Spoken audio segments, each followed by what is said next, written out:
Hi, I'm Anwiti Singh, and you're listening to Three Things, the Indian Express news show.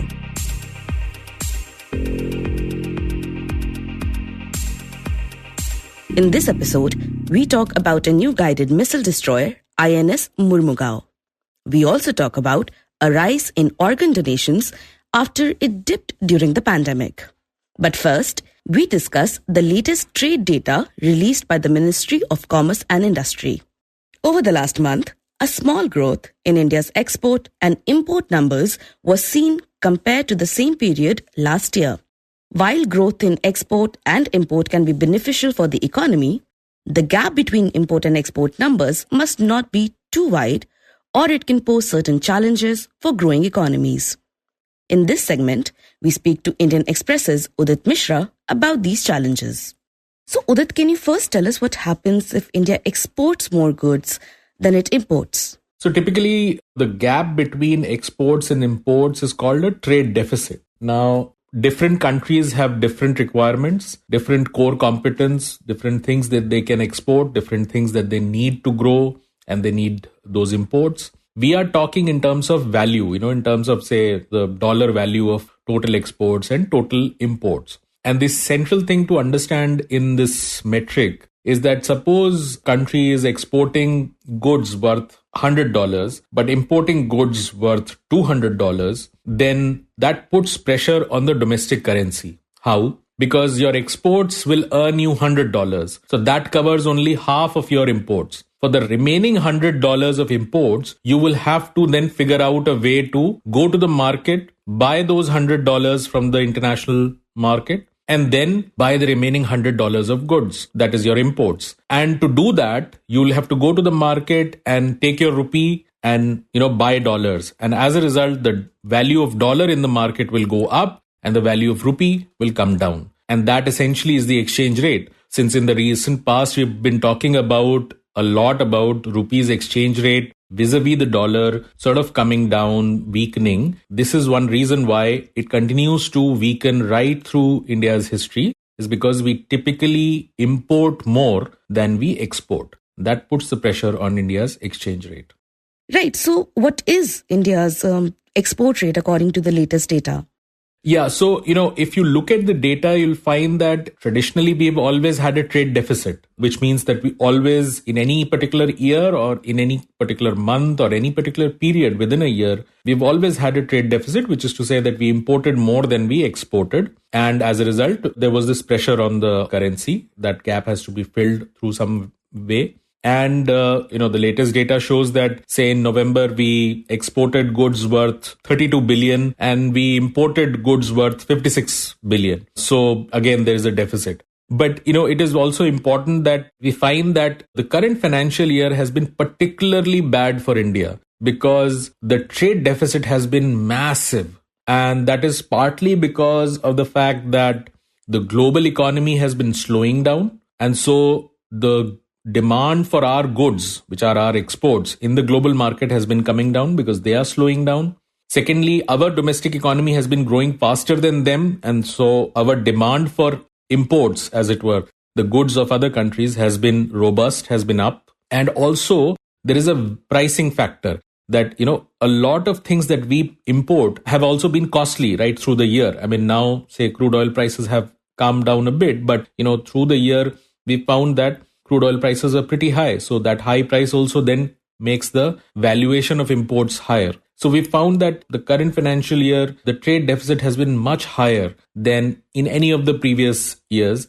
And even if one was to ignore, say, many past years, because GDP also increases in nominal terms, if you just compare it to, say, last financial year or the pre-COVID time, we still find that there's a substantial increase in the trade deficit. So that's broadly the story that, while we always had a trade deficit, that pressure has increased more because our exports are faltering and our imports have actually been far more robust and we've been importing far more. Yes, but Udit, the data has shown that import did grow in November, but not as massively as it was in August, when the import grew by almost 42%. So what does this mean in terms of the trade deficit that you mentioned earlier? So, for a developing economy, it is not such a bad thing that trade deficit is there, because it basically shows that we are importing goods. Often we import machineries. We need those machineries to grow. So we cannot, apply the logic that, just to stop the trade deficit from happening, we will not import any machinery. Because we are a developing country, we need to import a lot of technology, a lot of stuff, which will help us in our productive endeavors. And that's a far more detailed discussion, that what a country imports typically. So if you're importing machinery or capital tools, then that's a good thing. But if you're importing finished products, then that's a problem. I mean, that was essentially the problem with colonialism or being a colony of some other country, where India would typically just be importing finished goods and sending raw material. So you're basically, the value addition is happening in some other country. So the idea is not so much to look at trade deficit, and this is very important to understand, that trade deficit has its importance, but you should also look at what we are typically importing. And often we are importing a lot of capital goods. And to that extent, imports remaining a robust number is not such a bad thing, because we need to grow. We need to bring down our trade deficit more from the perspective of boosting our exports. That is a better way to reduce the trade deficit, because trade deficit is just the difference between the total imports and total exports. You push up your exports, and that way also you can bring down. So if you're really efficient, if you're really capable, you can actually boost your exports. And the ideal logic would be that you take the machinery from elsewhere, take the raw materials from the country, and produce something that is of, say, great value, and you sell it out as exports. And for example, China or Germany typically would not have a trade deficit. It would sort of export a lot of stuff. So that's the idea. Now, the problem that we are seeing is that, yes, trade deficit has reduced a bit because our imports have got reduced. That growth rate has been short. But that is more a reflection of the fact that our economy is now starting to feel the effect of tighter monetary policy and a slowdown as a result. So our imports coming down, it is more a reflection of the fact that, our economy is starting to slow down. That robust momentum of domestic recovery that was there is starting to have some problems. So it's not necessarily, it shouldn't be seen just from the perspective that, trade deficit has reduced, so it must be all hunky-dory. It might actually point to a slowing of the domestic growth momentum. And is this domestic momentum slowing down because of RBI's monetary policy, where they have increased the interest rates, which means I will probably think twice before purchasing a foreign car, for example? Do you mean this decision of mine will affect the import rate? True. That is very true. That, when the monetary policy is tightened, which is essentially, that means that the interest rates in the economy go up. That has two effects. One, if you're a consumer, you think it is better to keep that money in the bank because I'll earn more interest rate. And by the similar logic, you also think that everything is getting costlier. If I was to take a car loan, it'll be costlier. Or if I was to take a home loan, it'll be costlier. It incentivizes consumption and incentivizes savings. The other thing it does is to the producers who were planning to build a factory, and for that they would import a lot of stuff. But they think, listen, the interest rates are going up. Chances are that, people like Udit will not be buying stuff. Why should I invest and possibly run the risk of making a loss because, I've over-invested? So they also hold back. So typically that is what happens in an economy when monetary policy gets tightened. There is a drag in the economic activity, overall economic activity, and the demand comes down, and that demand is also reflected then in terms of imports. Imports also come down, the goods we demand from the rest of the world. It is also important to understand why RBI is doing that. It is doing that to control our domestic inflation. So it is by design that it's trying to raise interest rates, and that's happening globally across the world because inflation has become such a global factor. Across the world, you're finding central banks raising interest rates and dragging down economies, killing demand, as it were, quite literally killing demand to contain inflation. Right. So this will help in reducing the trade deficit. But what will happen if this deficit continues to grow or widen? So, the higher deficit, essentially it's the same problem that it will continue putting pressure on rupee's exchange rate. Now, many of our, listeners might recall that for a while, right through the year, we've had this whole discussion about rupee touching 80 to $1 kind of a level. And there was a lot of hue and cry about that. Now, if you read reports, it has gone to something like 82.7 level. So it has continuously weakened against the dollar, and that is only partly a reason of the fact that dollar is becoming stronger as a currency, but it's also a result of the fact that our trade deficits have continued to remain high, and that keeps putting pressure. If the trade deficit remains this high or continues to grow, then expect the Indian currency to remain weak or become weaker.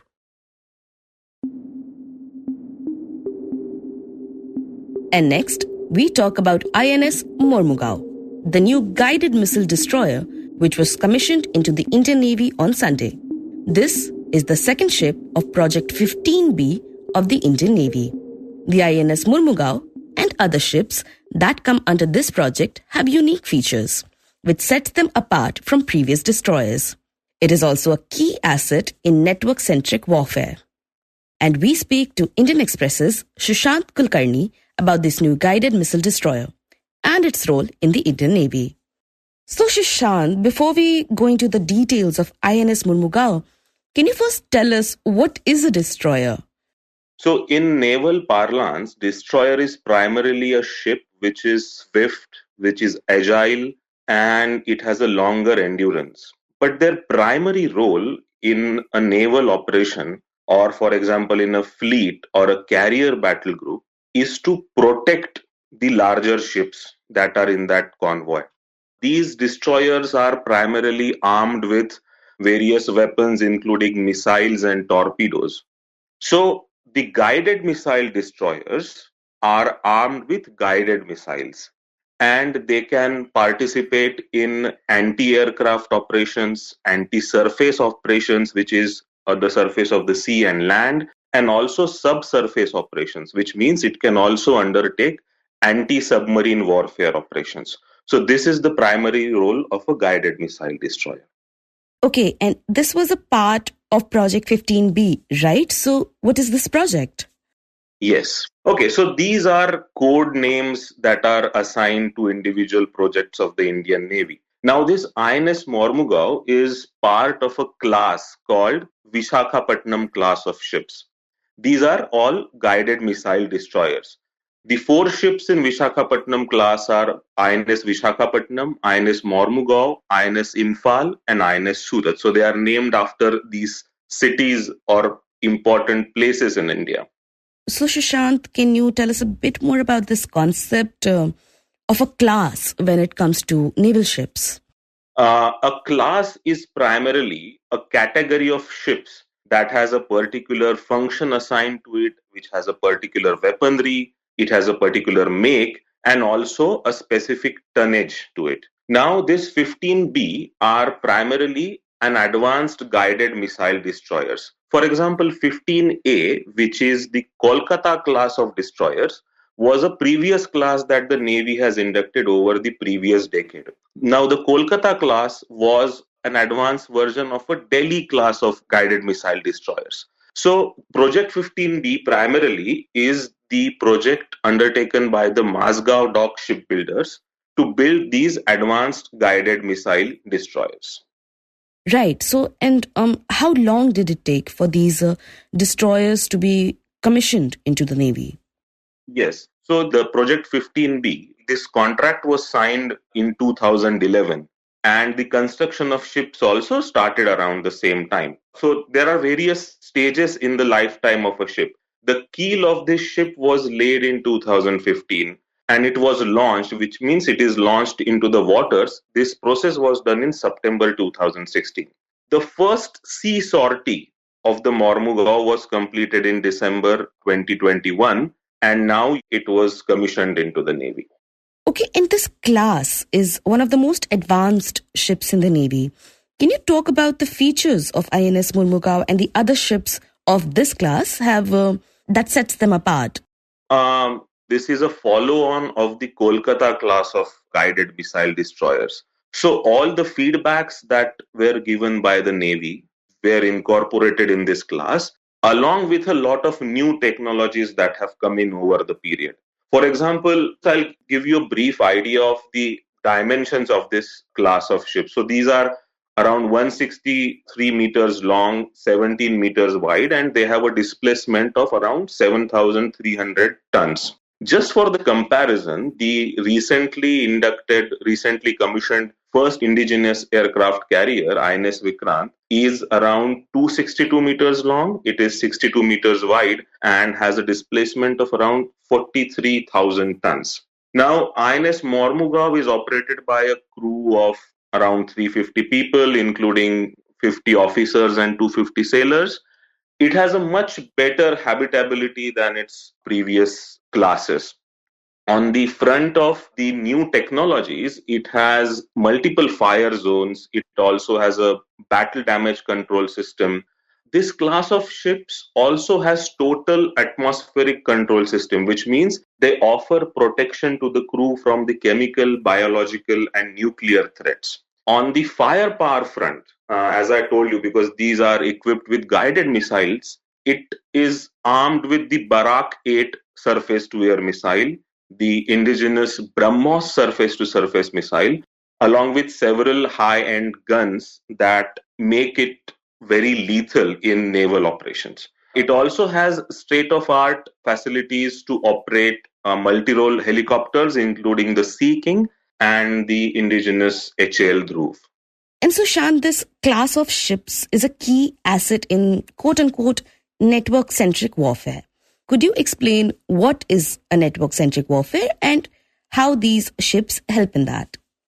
Okay, so network-centric warfare is a kind of a modern warfare concept. It primarily entails various battle components. For example, in a battlefield or a naval warfare, all the components on the battlefield are interconnected with each other through digital network, and they also are in connection with satellite networks, which means someone sitting at its control position from the point of view of the warfare can actually see the entire warfare unfolding before them. So that primarily is what we know as network-centric warfare.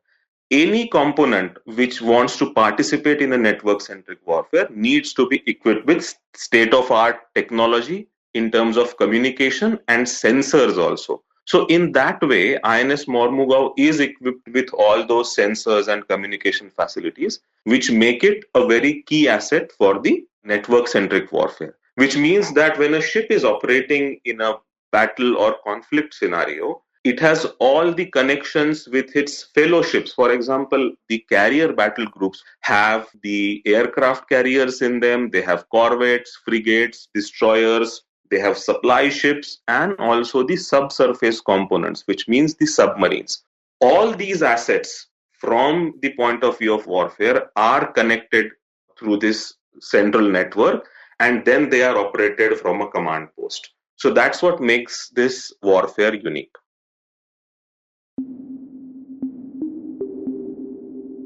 And in the end, we talk about organ donations in India. In 2020, organ donations in India dipped because of the pandemic. But it picked up again in 2021. And now, the latest data shared in Parliament by the Union Health Ministry shows that this is close to the highest number of organ donations seen in the last 5 years. But these trends don't give the whole picture, as donations are dependent on many factors like awareness, geographical locations, access, and so on. Indian Express's Anona Dutt joins us in this segment to talk about the matter. So Anona, let's begin with what the latest data tells us about organ donations in India, purely, let's say, numerically. So what we've seen from the data right now is that the number of organ donations that have happened in 2021 is almost to the same level as pre-pandemic. The numbers have come up. But the problem is that the number of deceased organ donations remained low even in 2021 because it accounted for almost about 14% of the total donations. Whereas before the pandemic in 2019, it was about 16% and little more about 20 to 23% in 2018. So it's not that the numbers per se of disease donations are going down, but there has been a high number of living donor organ transplants. So from the numbers, what we can make out is that in the pandemic, because there was a period where people couldn't do routine surgeries, etc., and the hospitals had to stop that to treat COVID patients, I'm sure there was what the hospitals tell me is that, there was a period for which they couldn't do transplants. And now those living donor transplants are happening, but it is likely to take a slightly longer time for the deceased donations to again reach the same levels as before the pandemic. Okay, and you just mentioned living donors versus deceased donors. Could you clarify what that means? So basically, living donor is someone from family member, husband, wife, or parents, siblings, someone who's donating you an organ when you need it. And most likely it would be a kidney or a liver, organs that, so you can live normally with one kidney. And liver is a regenerative organ. So if you give a portion of your liver to someone, both the livers regenerate. So these are the organs that can be taken from a relative, which is known as the living organ donation. But when we talk about, say, heart or lungs, those can come only from people who have died. Mostly we look at brain death because, of course, if it's cardiac death, you cannot take the heart. The heart has died. Brain death, the patients, all their vital functions can go on normally if they are hooked up to a ventilator, but their brain function is gone. That's brain death. So once you declare brain death, the family has the option to agree for an organ donation, in which case both the lungs, heart, kidneys, pancreas, small intestine, liver, all of these organs and tissues like eyes, skin, even bones, they can be harvested for donation. Okay, that reminds me of the recent case where RJD leader Lalu Prasad Yadav received a kidney from his daughter, which comes under a living donor. Well, so Anona, behind these numbers that you shared with us, what trends do they reflect?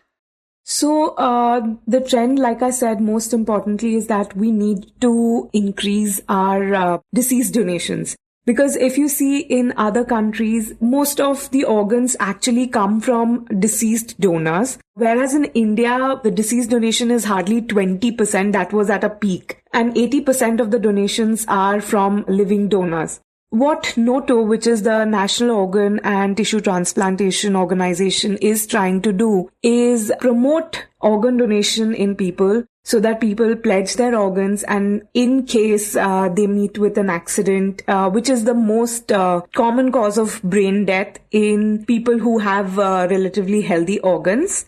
So if they are aware about organ donation, they can plan ahead, they can inform their families that that is something they would like to do so that deceased donations go up in India. Right, so it can be more of an awareness issue as well. So when it comes to the decision that a deceased body can be harvested for organs, what are the rules there? Can I as an individual decide this when I'm alive? Or does my family decide this post-death?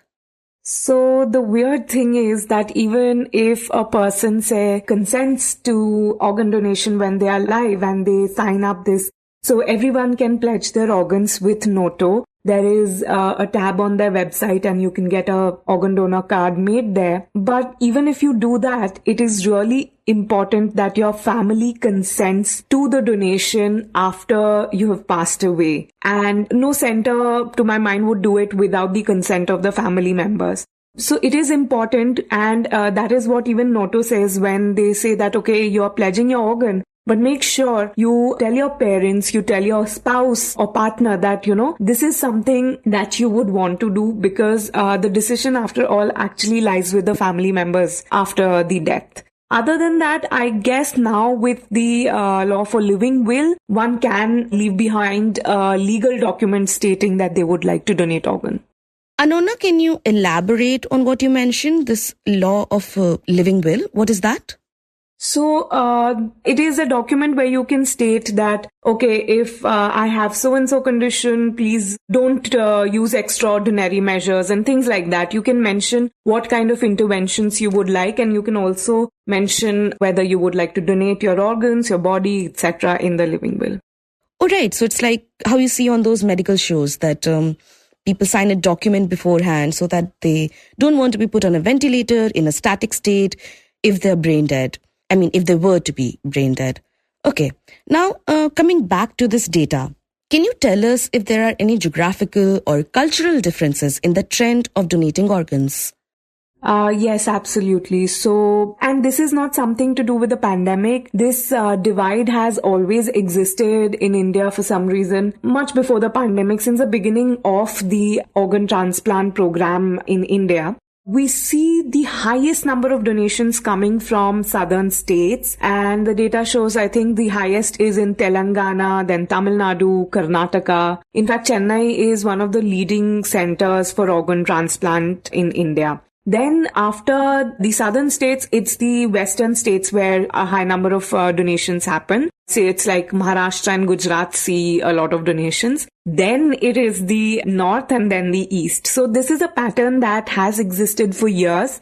And this is something that happens even in case of both, because the transplant centers are also sort of located in these geographical areas. These see a lot of living donor transplants. I mean, because the teams are there, but also when we see deceased donations, which is something about awareness and people actually consenting to donations. That is also something we see is the highest in the south, then the west, and then the north. So this is a pattern that has existed, and I don't know what particular reason there is for that other than, I guess, awareness. You were listening to The Three Things by the Indian Express. Today's show was hosted by me, Anwiti Singh, and written and produced by Utsa Sarmin with my help. It was edited and mixed by Suresh Pawar. If you like the show, then do subscribe to us wherever you get your podcasts. You can also recommend the show to someone who you think will like it, share it with a friend or someone in your family. It's the best way for people to get to know about us. You can also tweet us at Express Podcasts and write to us at podcast@indianexpress.com.